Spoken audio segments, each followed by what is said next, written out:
Bismillahirrahmanirrahim. Assalamualaikum warahmatullahi wabarakatuh.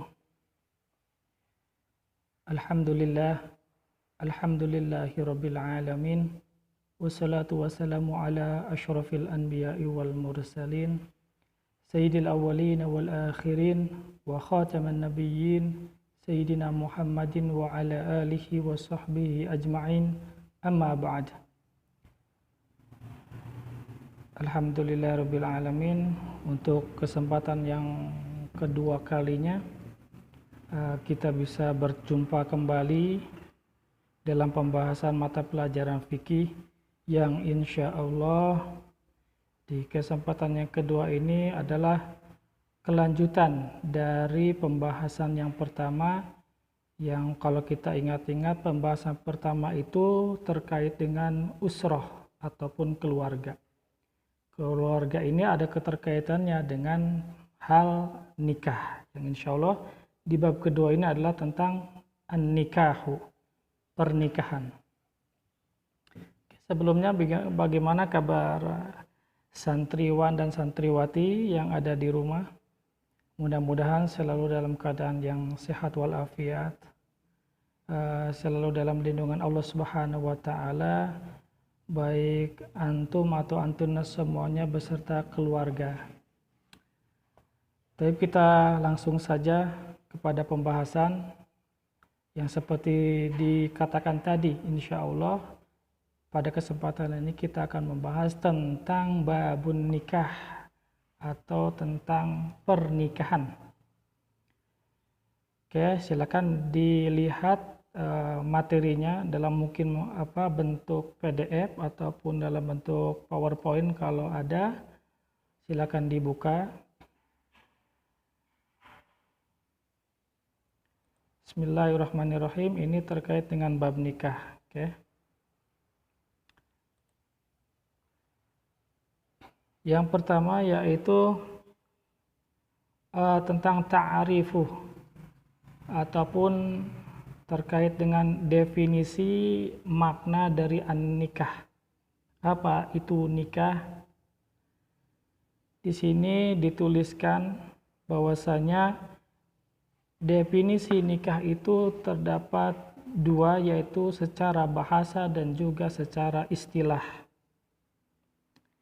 Yang secara bahasanya bisa dilihat semuanya di sini. Oke, mohon maaf ini kayaknya kalau dengan kamera menghalangi tulisan ya. Mungkin dihilangkan dulu. Terkait dengan definisi an-nikah secara bahasa dan juga istilah, di sini akan dijabarkan. Secara lughatan, oke, di sini tertulis ad-dhammu wal jam'u. Al-dhammu mengumpulkan, al-jam'u menggabungkan. Yuqal tanakahatil asjar, yaitu sebagaimana misalkan pohon melakukan pernikahan. Idza indhamma ba'duha ila ba'din, jika salah satu kepada yang lain itu saling bersandar. Ayatamayalat wal tasaqat, ya, saling menempel, kurang lebih seperti itu. Wa qad yutlaqu an-nikah 'alal aqdi, dan nikah ini dikatakan sebagai nikah itu akad, ya, sebagaimana di dalam mazhabnya Imam Syafi'i bahwasanya haqiqatun nikah huwal aqdu, bahwasanya hakikat sebenarnya daripada pernikahan itu adalah akad itu sendiri. Jadi, kalau tidak ada akad maka tidak akan terjadi atau tidak akan ada pernikahan. Wa huwa at-tazwij, yaitu disebut juga dengan at-tazwij. Berikutnya istilahan, secara istilah di sini dikatakan bahwasanya aqdu zaujiyah as-sahihah, yaitu akad pernikahan yang sah. Wa in lam yahsul masis wala khulwah, walaupun belum bersentuhan dan berduaan. Jadi di sini maksudnya akad pernikahan yang sah walaupun itu belum terjadi bersentuhan dan juga khulwah berduaan. Yang kita tahu bahwasanya yang akad pernikahan biasanya yang dihadirkan terlebih dahulu adalah calon mempelai laki-laki dengan wali dari perempuan. Atau bisa jadi di situ ada juga calon mempelai perempuannya. Namun ketika di satu tempat tersebut nanti yang akan terjadi adalah sang wali dari perempuan itu yang akan bersalaman untuk mengucapkan akad nikah bersama dengan calon mempelai dari laki-laki. Sehingga di situ dikatakan bahwasanya belum bersentuhan. Paham ya? Belum bersentuhan antara perempuan dan laki-laki atau calon mempelai perempuan dan calon mempelai laki-laki. Dan juga mohon maaf di sini berduaan. Yang ada memang sebagiannya bahwasanya yang dihadirkan itu adalah pada satu tempat itu calon mempelai laki-laki dan juga wali dari perempuan, sehingga belum berduaan. Oke, bisa dipahami dari makna istilah ini bahwasanya nikah itu adalah secara istilahnya akad pernikahan yang sah walaupun belum bersentuhan dan juga berduaan. Itu kurang lebihnya. Oke ya, mudah-mudahan bisa dipahami. Tapi berikutnya adalah hukumnya. An-nikahu sunnah muakkadah. Nikah adalah sunnah yang muakkadah bagi setiap orang muslim ini ya. Ala zalikal kitab wa sunnah wal ijma'. Itu menurut di dalam Al-Quran, hadis dan juga ijma' para ulama. Di sini disebutkan dalilnya. Silakan dilihat ya di PowerPoint ataupun PDF yang sudah kalian download. Di situ dikatakan di dalam Al-Quran dalil yang menunjukkan bahwasanya nikah itu adalah sunnah muakkadah. Itu di surat An-Nisa ayat ketiga. Bismillahirrahmanirrahim. Fankihu ma taba lakum minan nisa masna wa thulatha wa ruba'. Fa in khiftum alla ta'dilu fawahidatan aw ma malakat aymanukum. Bahwasanya nikahilah perempuan atau wanita yang kalian senangi, masna 2, sulasa ataupun 3, waruba dan juga 4 ataupun 4. Fa in khiftum, jika kalian takut alla ta'dilu untuk tidak bisa berbuat adil, fawahidatan, maka cukup ambillah satu atau cukup satu saja. Oke, cukup sampai situ dulu ya, biar nanti dijelaskan berikutnya. Kemudian dari hadisnya sunnah. Hadis Abdullah bin Mas'ud radhiyallahu anhu anin Nabi sallallahu alaihi wasallam qol. Hadis dari Abdullah bin Mas'ud dari Nabi sallallahu alaihi wasallam bersabda sallallahu alaihi wasallam, ya ma'syarus sabab, wahai para pemuda, man istata'a minkumul ba'ah falyatazawwaj. Barang siapa di antara kalian yang mampu secara pembiayaan, falyatazawwaj, maka menikahlah. Oke, maka menikahlah. Kita sedikit bahas al-ba'ah. Apa itu al-ba'ah? Ba'ah itu maknanya bisa pembiayaan. Tapi di sini juga di buku juga dikatakan di footnote-nya, al-ba'ah itu adalah al-jima'. Al-ba'ah bisa bermakna al-jima', jima ya. Mohon maaf, bersetubuh. Kemudian au mu'nun nikah. Apa itu mu'nun nikah? Yaitu kemampuan secara ekonomi atau kemampuan secara ekonomi. Artinya kalau pemuda itu memiliki kemampuan secara fisik, silahkan menikah. Dikatakan juga, atau di sini bahwasanya secara keekonomian, secara ekonomi ya, secara ekonomi mapan, siap, maka menikahlah. Oke, dilanjutkan. Fa innahu aghaddu lil basari. Oke, fa innahu aghaddu lil basari, karena sesungguhnya hal itu atau pernikahan itu aghaddu lil basari, mampu menahan pandangan. Mampu menahan pandangan dari sesuatu yang negatif. Oke, daripada berzinah mata, maka kalau dengan istri tidaklah berzina karena sudah sah. Oke, pandangan matanya terjaga. Sedangkan kalau orang yang dia belum nikah, namun ternyata pandangan matanya tidak bisa dijaga, dia selalu suka melihat hal-hal yang negatif terkait dengan, mohon maaf, perempuan. Oke, maka dengan sendirinya orang tersebut melakukan tanpa disadari ataupun disadarinya, dia selalu melakukan dosa. Dosa yang dilakukan oleh matanya terus ya. Nauzubillah min zalik. Maka berikutnya wa ahsanun lil farji, dan juga mampu menjaga kemaluan. Selain tadi pemandangan, menjaga juga kemaluan, syahwat di sini ya. Oke, wa man lam yastati, dan barang siapa yang belum mampu atau belum bisa, fa alaihi bisyam, maka hendaklah berpuasa.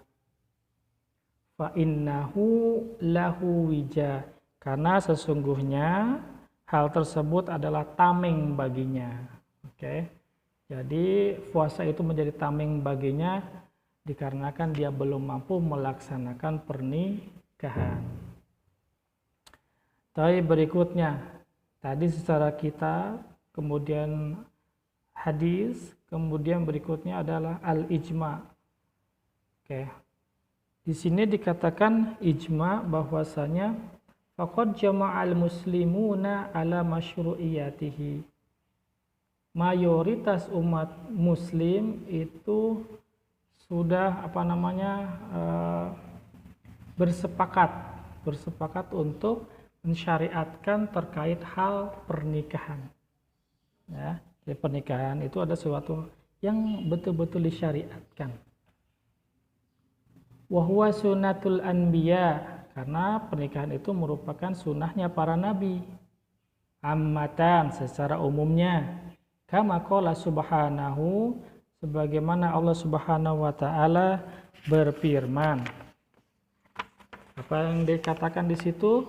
Walaqad arsalna rusulan min qablika wa ja'alna lahum azwajan wa dzurriyyah. Oke, azwajan wa dzurriyyah.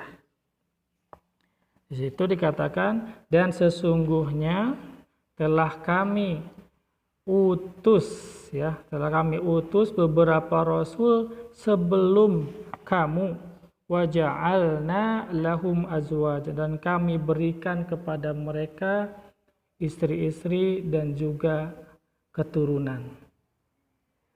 Itu maksud yang disampaikan oleh Allah Subhanahu wa taala di dalam surat Ar-Ra'd.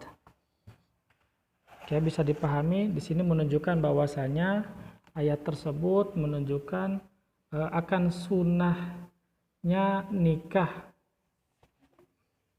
Oke, dan sunnah ini diemban juga oleh para nabi-nabi sebelumnya. Oke, berikutnya di dalam hadis. Wa ruwiya anhu sallallahu alaihi wasallam min hadisin Abi Ayyub Al-Ansari radhiyallahu anhu qol.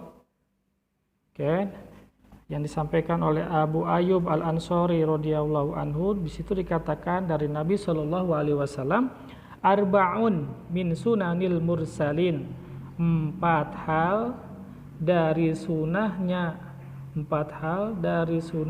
para nabi sebelumnya, para utusan ya. Apa itu? Al-haya'u, al-haya'u, rasa malu, memiliki rasa malu. Wa ta'atur, ta'atur di sini maknanya memakai wangi-wangian. Masya Allah, para nabi itu, para rasul itu wangi, luar biasa. Wasiwak, dan juga bersiwak. Wan nikah, dan juga pernikahan.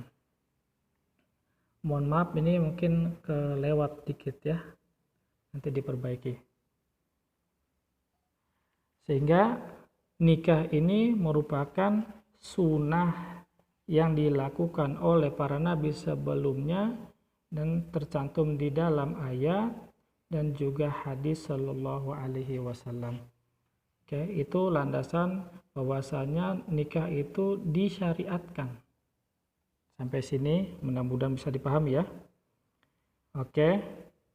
Berlanjut kepada yang berikutnya. Qad yakunu nikah wajiban au mubahan au makruhan. Nikah bisa menjadi wajib, bisa menjadi juga mubah, dan juga bisa menjadi makruh. Apa yang bisa menjadikan hal tersebut? Di sini dibahas fayakunu wajiban, menjadi wajib idza khasyiya al-anat, jika takut untuk berbuat anat. Apa itu anat? Yakni az-zina.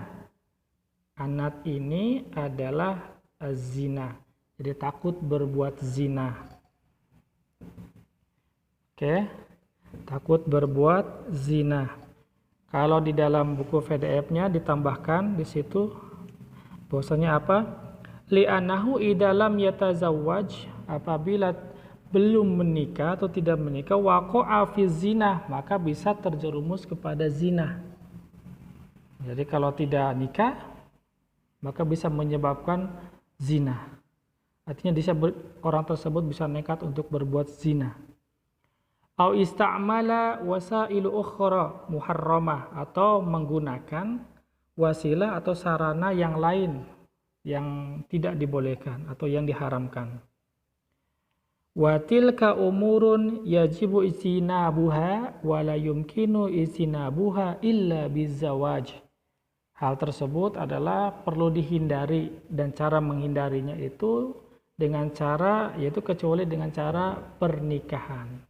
Sehingga pernikahan itu menjadi wajib bagi orang tersebut. Itu alasannya karena apa? Takut zina. Yang berikutnya fayakunu mubahan, jadi mubah. Bagaimana?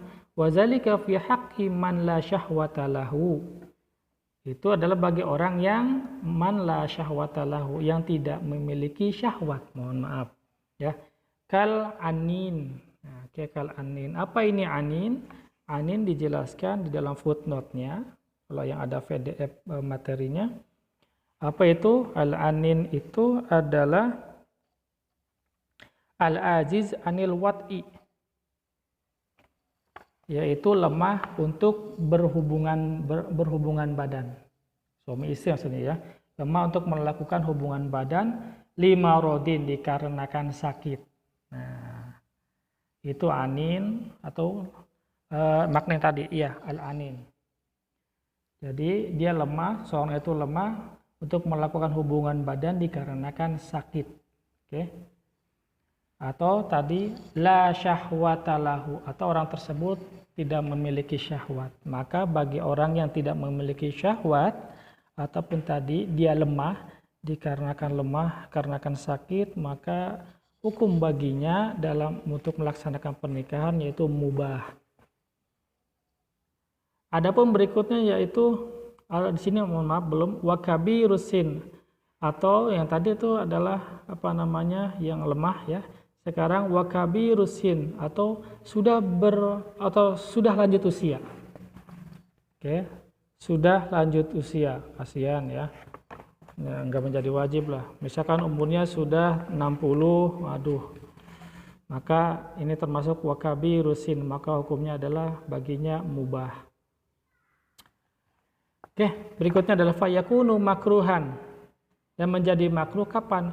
Fi misli man yakunu fi dari harb. yaitu ketika dalam keadaan perang. Oke, ketika dalam kondisi perang, maka hukum pernikahan bagi orang tersebut adalah makruh. Oke, hukum bagi pernikahan orang tersebut adalah makruh.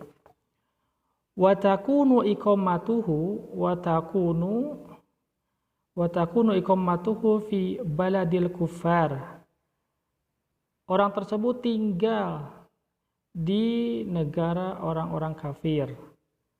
Mustamirroh au tawilah. Terus menerus ya, dengan waktu yang lama. Kal asir, seperti tawanan. Masalan, fahuwa makruhun fi haqqihi, maka tawanan ini, al-asir, tawanan ini adalah makruh baginya untuk melakukan pernikahan. La'ala yu'arridu ahlahu li khataril fahisyah. Apaan? Ini harus pakai lam. Li khataril fahisyah, dikarenakan ditakutkan akan terjadi pada keluarganya ini keburukan. Oke, kalau misalkan dipaksakan untuk nikah, ditakutkan akan terjadi hal yang buruk kepada keluarganya. Aw yanjib auladan fayusta'badun, atau melahirkan anak, kemudian anak tersebut dijadikan budak. Insyaallah, auzubillah, kasihan ya. Aw tataghayyara fitrahum, atau berubah fitrah mereka. Maksudnya apa? Yang tadinya itu beragama Islam, ya, berubah, keluar dari agama Islam kepada agama yang lain, berubah fitrahnya. Bisababi mukhalitatihim, dikarenakan percampurannya mereka, bercampur dengan orang kufar, sehingga fitrahnya tadi berubah dari tadinya muslim menjadi non muslim ataupun kafir. Nauzubillah, ya. Tadi mukhalitatihim ghairal muslimin, dengan orang-orang yang bukan Islam. Oke, wah lagi-lagi ini kurang ya. Oke, yang berikutnya yaitu pembahasan terkait dengan hikmah disyariatkannya pernikahan. Al-hikmatu min masyru'iyatihi. Apa itu hikmahnya? Yang pertama yaitu annahu as-sabil litakasuri fin nasal. Itu merupakan jalan untuk memperbanyak keturunan, ya, untuk memperbanyak keturunan. Wa huwa matlabus syar'i, dan itu merupakan tuntunan syariat, artinya dianjurkan secara syariat. Sebagaimana diriwayatkan ya dari Anas bin Malik radhiyallahu anhu, Rasulullah shallallahu alaihi wasallam bersabda, tazawwaju al-wadud al-walud. Nikahilah perempuan yang penyayang dan yang mempunyai yang subur, al-walud, yang subur. Nikahilah perempuan yang penyayang, yang subur, ya, mampu melahirkan banyak anak. Fa inni mukasirun bikumul anbiya yaumal qiyamah. Oke, karena aku berbangga dengan banyaknya umatku nanti di hari kiamat.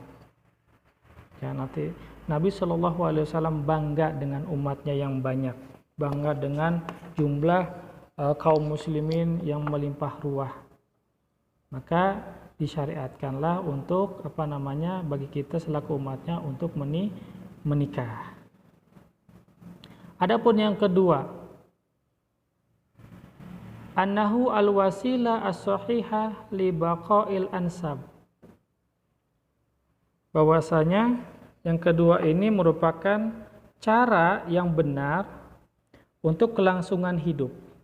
Oke, cara yang benar untuk kelangsungan hidup. Wal muhafadatu 'alaiha, dan juga menjaganya. Oke. Jadi nasabnya biar terjaga.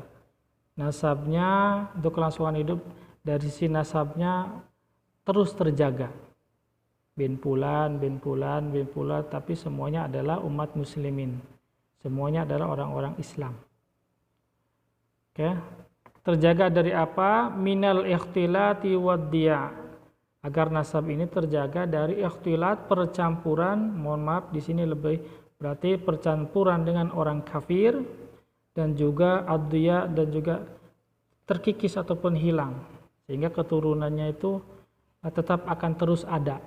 Keturunannya akan terus ada, dan juga keturunannya akan terjaga dari percampuran dengan yang bukan Islam. Oke. Kemudian yang ketiga yaitu annahu yulabba. Annahu yulabba. Hajatul insan al-ghoriziyah. Bahwasanya pernikahan tersebut menjawab kebutuhan manusia yang secara alami. Oke, kebutuhan manusia yang secara alami. Maksudnya bagaimana dijelaskan di sini? Kama ja'a fil hadis, sebagaimana di dalam hadis dijelaskan ya. Ida ahadukum a'jabathu al-mar'ah. Oke.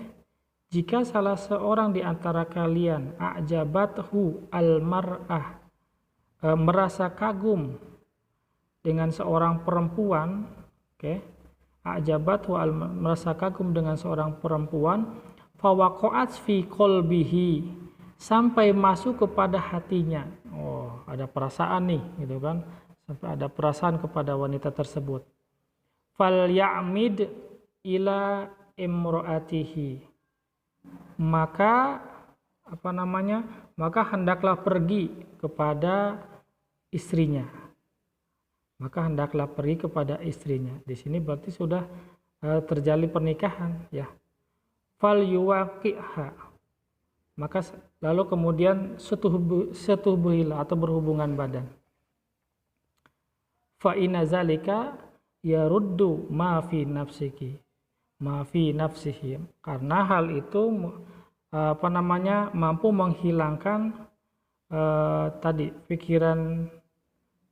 mampu menghilangkan pikiran di dalam dirinya, pikiran yang negatif. Oke. Karena hal tersebut mampu menghilangkan hal yang negatif di dalam dirinya. Di sini menunjukkan bahwasanya betul-betul hikmah yang luar biasa dari sebuah pernikahan. Oke ya, menjawab kebutuhan hajat manusia secara alamiah. Ini terkait dengan dalilnya. Oke, bisa dipahami sampai sini karena di dalam hadis yang lain pun dikatakan ada yang hampir senada dengan yang tadi, apa itu? Innal mar'ata tuqbilu fi surati syaiton wa tudbiru fi surati syaiton. Jadi perempuan itu menghadap dari depan dalam bentuk seperti setan gitu ya. Wa tudbiru fi surati syaiton, dan juga membelakangi dalam bentuk seperti setan. Faida absara ahadukum, jika di antara kalian melihat imro'atan, seorang perempuan tersebut, falyati ahlahu, maka datangilah ahlahu. Di sini maksudnya adalah datangilah istrinya. Fa inna zalika yaruddu ma fi nafsihi, sama ya. Fa inna zalika yaruddu fi nafsihi, karena hal tersebut akan menghilangkan ya pikiran yang negatif di dalam dirinya. Oke. Rawahu Muslim, sama yang kedua pun rawahu Muslim. Oke ya. Di situ menunjukkan bahwasanya pernikahan itu memiliki keutamaan yang besar. Oke, berlanjut kepada yang berikutnya, yaitu yang keempat. Apa hikmah yang keempatnya? Annahu at-tariqu al-amsal li ghaddil basar. Sebagai teman tadi sebelum ya, di awal-awal hadisnya juga ada. Itu cara cara yang betul-betul tepat untuk menjaga pandangan atau menahan pandangan. Kalau orang dengan pernikahan mampu menahan pandangan, maka itu akan lebih baik baginya. Sehingga dianjurkan pernikahan itu supaya menahan pandangan. Wa tahsinul farji, dan juga menjaga kemaluan. Oke, yang kelima, annahu al-wasilah as-sahihah ila takwinil usrah al-mutarabithah, yaitu wasilah atau cara yang baik ila takwinil usrah, untuk membentuk keluarga al-mutarabithah, keluarga yang solid, al-mutanasirah, keluarga yang solid, al-mutanasirah, dan juga keluarga yang saling bergotong royong. Allati yaqumu 'alaiha bina'ul mujtama, yang mana usrah ini akan terbangun dari usrah ini, yaitu masyarakat. Dari usrah akan terbangun masyarakat. Dari keluarga terbangunlah masyarakat. Keluarga, maka menjadi masyarakat. Berikutnya yang keenam, yaitu annahu sababun li istiqrarin nafsi, merupakan sebab dari keteguhan jiwa, keteguhan jiwa, wa tama'niyatuha, dan juga ketenangannya. Istiqraru, ada yang harus ini mohon maaf. Wa istiqrarul usrah wa sabatuha, dan juga menjadikan keluarga yang stabil, yang kokoh, dan juga kebulatan tekadnya. Jadi memiliki tekad yang bulat di dalam keluarga tersebut. Oke. Wa min samma istiqrarul mujtama wa sa'adatuh, maka di situ akan terciptalah masyarakat, masyarakat yang solid, dan juga akan tercipta juga masyarakat yang penuh dengan kebahagiaan. Kama qala subhanahu, sebagaimana Allah Subhanahu wa taala berfirman, wa min ayatihi an khalaqalakum min anfusikum azwaja litaskunu ilaiha wa ja'ala bainakum mawaddah wa rahmah. Inna fi dzalika laayatil liqaumin yatafakkarun. Di sini betul-betul akan tercipta nanti mawaddah warahmah di dalam lingkungan keluarga, yang kemudian kepada ruang lingkup yang lebih besar, yaitu masyarakat, sehingga peran dari pernikahan itu sangat penting bagi kelangsungan atau kebahagiaan keluarga yang nantinya akan menumbuhkan atau menjadikan masyarakat yang penuh dengan kebahagiaan. Kurang lebih itu yang bisa disampaikan pada kesempatan ini. Mohon maaf bila banyak kesalahan atau kekurangan dalam penjelasan, yang insya Allah nanti kalau dalam pertemuan berikutnya sebagian besar kalian mungkin ada yang ke pondok atau mungkin mudah-mudahan semuanya bisa ke pondok, maka dengan ustadz dan ustazah yang ada di pondok akan belajar lebih, dan kalian akan lebih paham lagi terkait dengan pernikahan atau yang sebelumnya tentang usroh, keluarga, dan mungkin materi yang lain-lainnya. Kurang lebih itu yang dapat disampaikan. Mohon maaf dan Ustaz akhiri. Wabillahi taufiq wal hidayah. Wassalamualaikum warahmatullahi wabarakatuh.